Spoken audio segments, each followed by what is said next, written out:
sublime.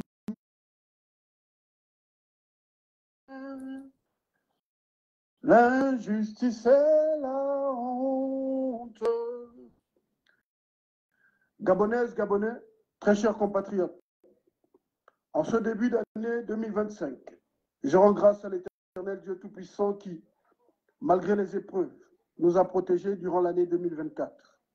Malheureusement, beaucoup de compatriotes nous ont quittés à cause de la maladie, des accidents, de la misère et de la barbarie des milices du CTRI-PDG. À ceux qui pleurent leurs proches, à ceux qui portent dans leur chair les stigmates de la tyrannie Bongo-PDG-CTRI, à ceux qui luttent pour survivre face à la mauvaise gouvernance et à la prédation de nos ressources naturelles, j'exprime ma profonde compassion. Que Dieu se souvienne de chacun d'entre vous et répande sa miséricorde sur tout notre peuple. Je rends un hommage émouvant à Karl Stessi Akouangui, à Lionel Rokewa, à Yanem Kogu, au second maître Johan Bunda et à tous ceux qui ont été lâchement assassinés et injustement emprisonnés par le CTRI-PDG durant cette transition militaro-pédégiste.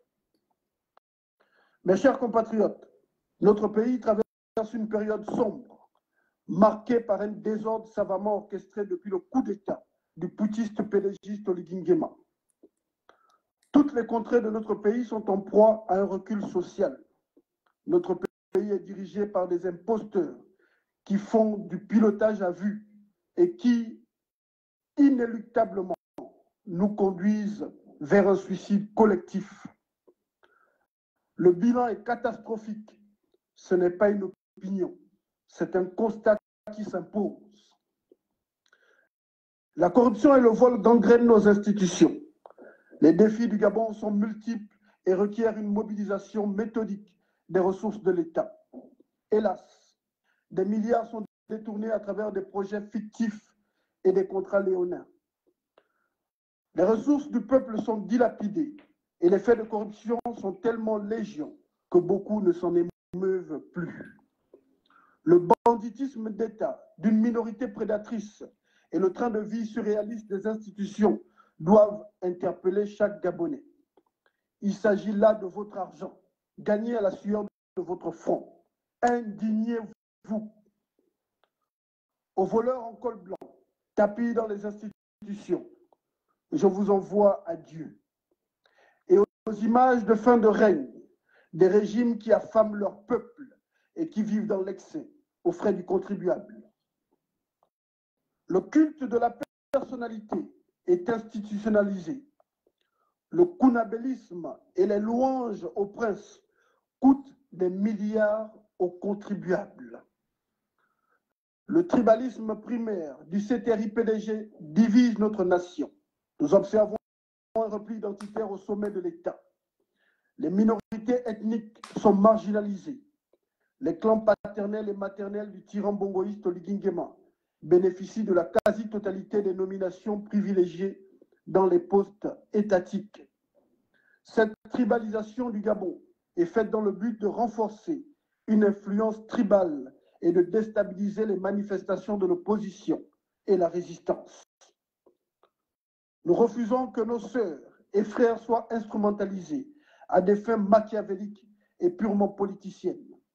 En parallèle de tous ces maux, la pauvreté explose. Le 3/4 de la population gabonaise vit dans une pauvreté les plus abjectes. Le constat est alarmant. Pendant que les oligarques bongoïstes se gavent de champagne, certains de nos compatriotes meurent de soif et fouillent des poubelles pour se nourrir avec de la nourriture avariée jetée par les commerçants syro-libanais. Les grèves dans tous les secteurs d'activité se multiplient.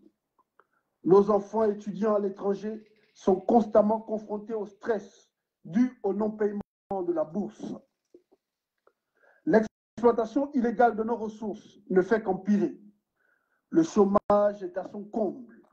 La jeunesse, abandonnée à elle-même, voit son avenir compromis.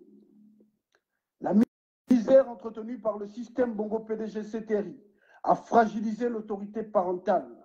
Elle a donné naissance à la prolifération des réseaux de drogue, au grand banditisme et à la prostitution de nos jeunes filles. Encore une fois, il ne s'agit pas là d'une opinion. Chaque Gabonais constate cette réalité dans sa vie quotidienne. Les droits humains sont piétinés. Les Gabonais sont assassinés impunément. Les opposants, les activistes, les syndicalistes et journalistes sont enlevés, arrêtés et emprisonnés arbitrairement. Pour preuve, suite à un article dénonçant la gabegie financière, le journaliste d'investigation Chartrain Ondamba vient d'être kidnappé sous ordre de Victorine Chico, la maîtresse de l'autocrate Oligui Nguema. Avant lui, le jeune patriote Yanem Kogou a été emprisonné pour simplement avoir appelé au retour à l'ordre constitutionnel.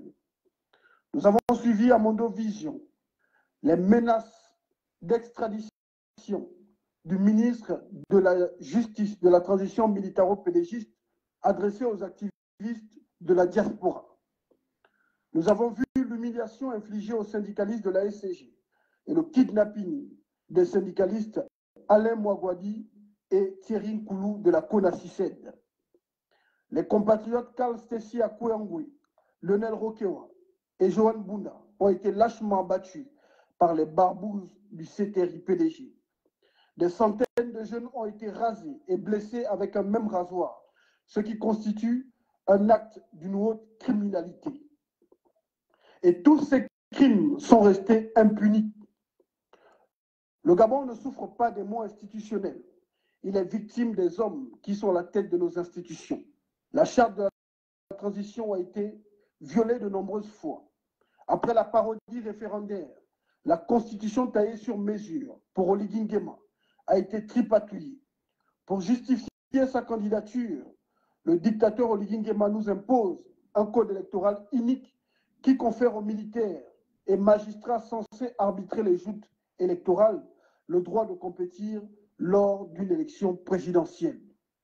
Chers compatriotes, le Gabon, notre cher pays, sombre dans l'illégal, le totalitarisme et le gangstérisme d'État. Notre palais présidentiel est devenu la cour du roi Pétou. La fonction présidentielle est désacralisée, car nous avons un clown au pouvoir. Face à ce bilan désastreux, au déshonneur et à la calamité qui s'abattent sur notre pays depuis l'arrivée au pouvoir des pédégistes en treillis, j'exige la destitution du putschiste pédégiste Oligui Nguema, qui a fait un coup d'État contre le peuple gabonais pour la pérennisation du système Bongo-PDG et des malheurs du Gabon. À notre armée nationale, prenez vos responsabilités. Le Gabon veut aussi son Jerry Rawlings, son Thomas Sankara, son Ibrahim Traoré. Vous avez prêté serment pour servir la patrie et non pour faire allégeance à des ennemis de la nation. Ensemble, nous devons dégager l'imposteur Oligui Nguema et le système Bongo-PDG. Trouvez-vous normal que la GR, la garde prétorienne du système Bongo-PDG, soit plus armée que notre armée nationale? Trouvez-vous normal que l'Occident, notamment la France et ses multinationales, contrôlent nos ressources? Trouvez-vous normal qu'une ethnie et un groupuscule de sorciers contrôlent notre pays depuis plus de 60 ans et massacrent tous ceux qui se révoltent contre la malgouvernance? Soldats du Gabon, prenez vos responsabilités. Dieu, le peuple et les esprits du Gabon vous soutiendront. L'Afrique entière vous soutiendra. L'heure est à la révolte pour libérer notre mère patrie du système esclavagiste et mortifère Bongo-PDG, CTRI France-Afrique. Que Dieu vous bénisse, que Dieu bénisse le Gabon et l'Afrique. Je vous souhaite à toutes et à tous une bonne année 2025 de santé et de libération de l'oppression, car il n'y a rien de plus beau que de vivre libre. Je suis Omon Amici, exilé d'opinion politique, combattant indépendantiste, militant souverainiste, président du mouvement révolutionnaire pour la libération du Gabon, porte-parole des martyrs et de la masse silencieuse du Gabon, instrument de Dieu pour la libération du Gabon, le lion du Gabon. Je vous remercie. Vivre sans vivre, libre, c'est pas vivre notre destinée, c'est de vivre la liberté. Vivre sans vivre, libre, c'est pas vivre notre destinée, c'est de vivre la liberté. Merci de partager le message massivement. Le combat continue. Je serai en live dans 2 heures.